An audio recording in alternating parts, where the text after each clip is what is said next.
Hello guys! Magandang buhay sa inyong lahat guys. Ito ay isa lang mensahe para sa ating lahat guys. Ito ang naging karanasan ko guys.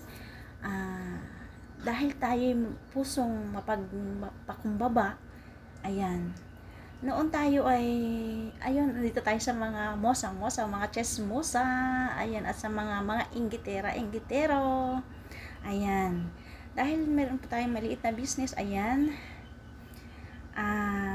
noon, okay lang.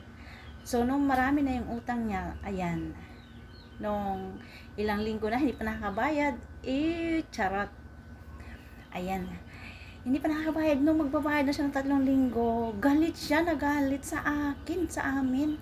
So, ano kayang naisip niya para magalit sa amin? Ano bang dapat ikagalit? Ha?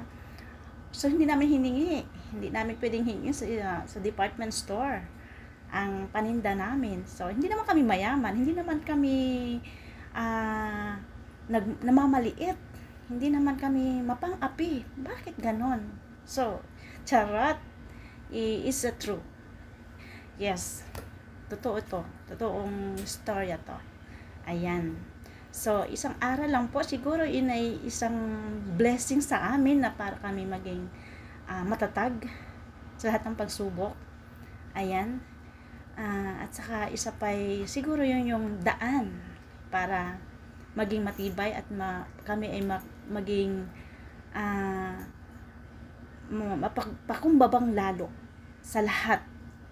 Kung ano man yung meron kami, nagbibigay naman kami. So, hindi ko alam. So, siguro yun yung paraan ng Diyos para maging matibay kami at lalo pang marami pang blessing yung darating sa amin. So, thanks. Kasi binigyan mo ako ng parang nabuhay yung isip ko. Naging malawak sa mga ganong pangyayari. So guys, sana maging aral din po ito sa inyo. At yun ay napatawad ko na siya.